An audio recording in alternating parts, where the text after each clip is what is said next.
Okay, moving to our next officials protocol. I apologize, Mr. Scarpino, that I still have not gotten that email to be able to look at what you had shared with the group, but I do want to defer to you since you were tasked at the last meeting to bring some recommendations to the table for officials. Okay. Quick question. Everyone else get the protocol I sent out today? Okay, good. Let me share the screen very quickly. Before, as I'm doing this, let's see if this is going to work.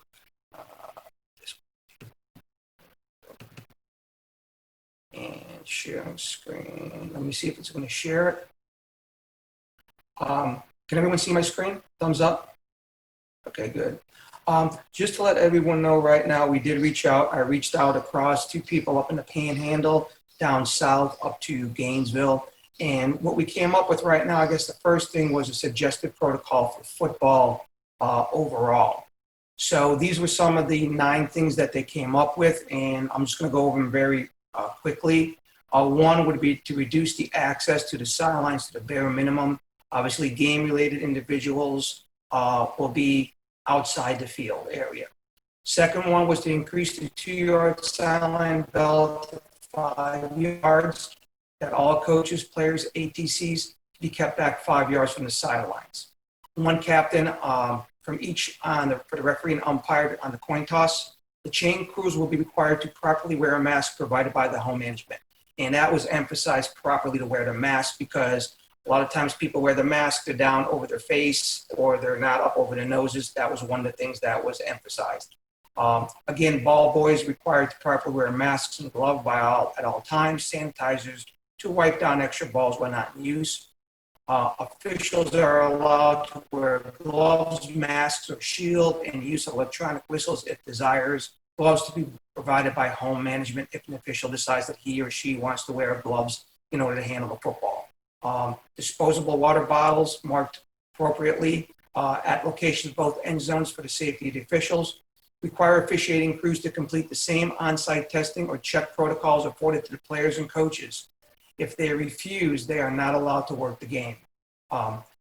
Next, finally, the 9th one was the press box or area where the clock operator is assigned needs to be sanitized. Gloves and sanitations need to be provided by the home management. All personnel in the press box, including the clock operator, need to properly wear masks. And then we went into some of the other areas about the facilities. The locker room facilities, sanitation needs to be done with no access after the completion. Only officials have access to the locker rooms, and you can read the rest of it. One of the concerns was that some schools do not play their games on their site.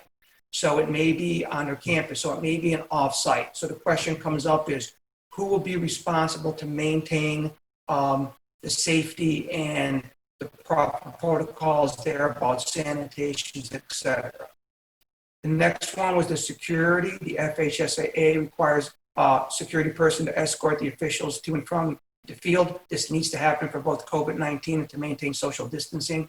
One of the concerns, we'll get into that a little bit later on. And then game management. An individual not participating coach needs to be assigned to the crews upon taking the field for on-site, for crowd control, game management, and general needs. The head referee is the contact for the officials crew. This also includes the needs to be able to assign someone to assist if field preparations are found out of the normal needs. So those were some of the things we came up with.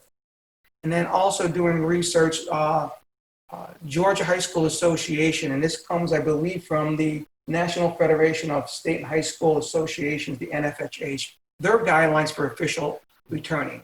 And, I scroll through them very quickly. I'm not going to go over them because they can be out there. But this was something that I thought I would share with the group as well upon some of the research that we did. It talks about competition, things along those lines. So everyone is aware right now some of the other concerns that they had, and they believe that we did focus on football, but other sports out there, you can use something very similar to develop and to, I'm gonna stop sharing my screen here real quick, to develop as we move forward for the other sports.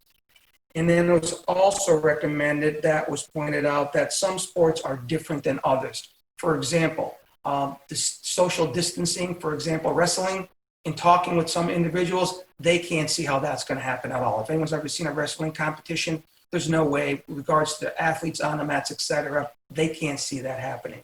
The bottom line comes down to basically there's a couple points here that they wanted me to go over. Realistically, the guys are going to officiate at their comfort level. So if officials aren't comfortable stepping on the field or the basketball court, they're not going to do it. And that could be an issue as you start moving forward with the COVID-19. Remembering that many of the officials that are officiating out there right now, are at the at-risk category. They're over the age of 65. In my association alone for football, the average age of the referees are over 60. That has to be taken into consideration. Finally, another concern that was expressed was that there was a concern that some schools may not actually follow the protocols. We've seen that in the past in regards to other things like locker room changing facility, things along those lines.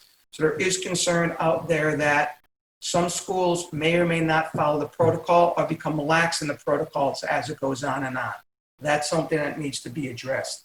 And finally, I'll probably leave it with this, and there's one other, well, actually 2 points, is that one, we have to understand that the suggested protocols are to try to reduce the risk, and that there's no way that they can actually guarantee the safety of officials, which is the concern.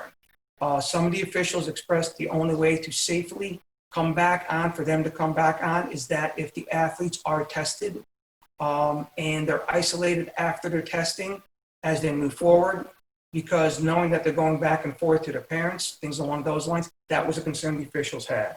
And that's about it. I mean, they talked about if they do register, and of course this is an FHSAA concern, so if they register for their sports and the sports are canceled, what happens to the dues? So from the registration of the FHSAA. But that's really about it. That's what we had. I'm open to questions or comments or discussion items. I certainly appreciate that work, Mr. Scarpino. Along the lines definitely is what I was looking for in our conversation last week, to provide some recommendations. But before I give any further comments, I'll defer to Mr. Sevchek and then Mr. Tomlin, who both had their hands up. Yeah, great comprehensive document. As you saw through some emails, I know Dr. Maynard has assigned a subcommittee of the Sports Medicine Advisory Group to work with you as well. So given that document just came out yesterday, I know Michelle Benz will be working with you to just, refine some of the things or have further discussion on that. But I knew we wouldn't have to necessarily reinvent the wheel on that, and it's along the lines of what we're doing from student athlete perspective anyway. Mr. Tomlin? I was just going to say thank you to Mr. Scarpino. I took the liberty, as soon as you had sent that this morning, I forwarded to our staff member who's paired with and working with the Sports Medicine Advisory Committee, so he would have an opportunity to look at it. And certainly we all know, as you've already highlighted, and as Mr. Sevchek has highlighted, we are not copying by any means, but looking very closely at the NFHS guidelines that you have already pointed out.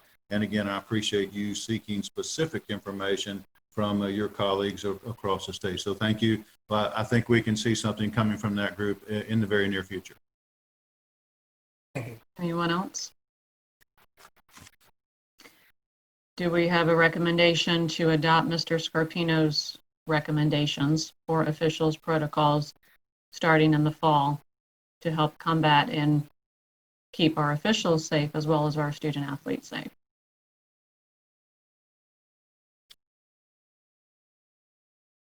Mr. Sevchek, is that a motion? I'd like to make a motion that this document gets further reviewed by the Sports Medicine Advisory Committee, the subcommittee that's been chaired for that, to continue to work with Mr. Scarpino to make sure that we do have the complete document in place.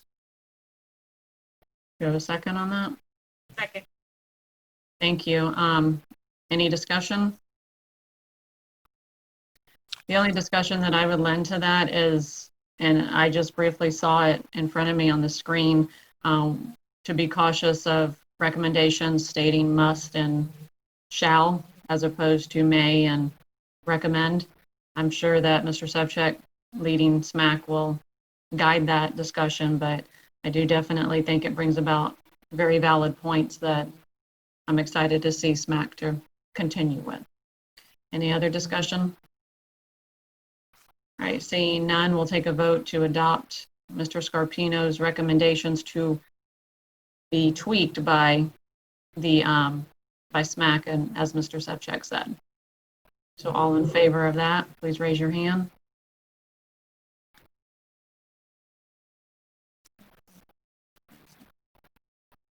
So that passes unanimously as a recommendation. Thank you for that. The next